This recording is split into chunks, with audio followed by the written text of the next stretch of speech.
Okay, so here I am back with part two of my inventing this transmission. I found out a couple of other little things issues that I ran into. One was when I pulled the pump out, the drums inside. I did not tighten up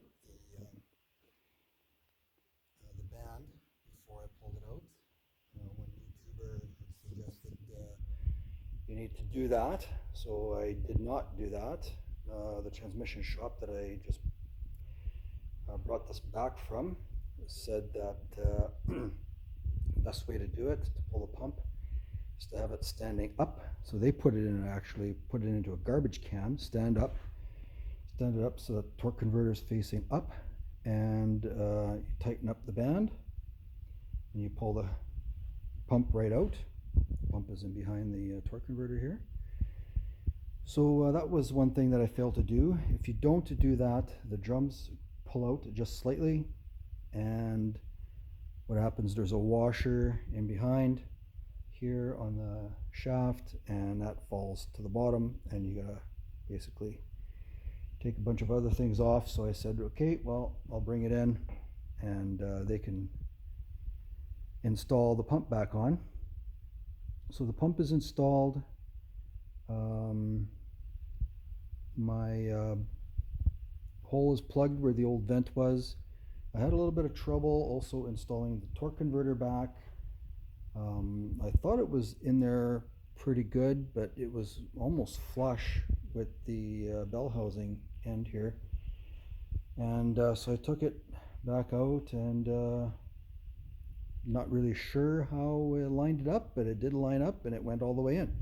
So I measured this. I put a straight edge across the bell housing,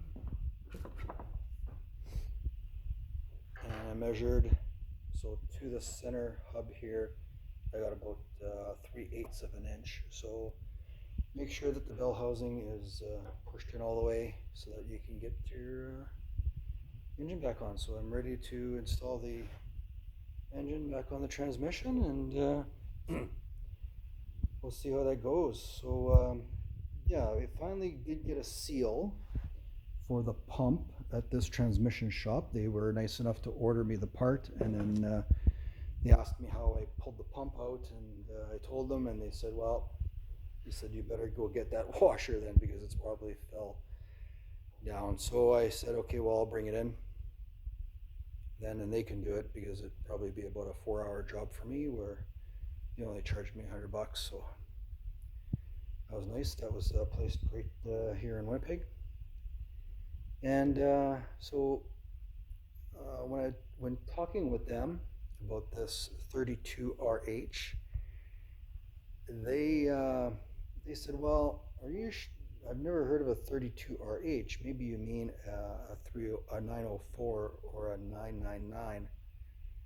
So I looked it up on the internet. Sure enough, those are the parts you need to look for. It's a 304 a 904 belongs on a 4-cylinder Jeep, and the 999 Torqueflite was on the 4-liter. So that's what I have here, is a 999. Unbeknownst to me, I was calling it a 32RH all this time, and most aftermarket places, Canadian Tire, Piston Ring, they didn't know what I was talking about. They couldn't find any parts, and luckily this transmission shop knew exactly what I was talking about. So anyways, yeah, I'll put this back on, and hopefully it should go smooth. Those are all the problems I can think of that I had anyways with the pump and the venting on this Torqueflite 999. Thanks.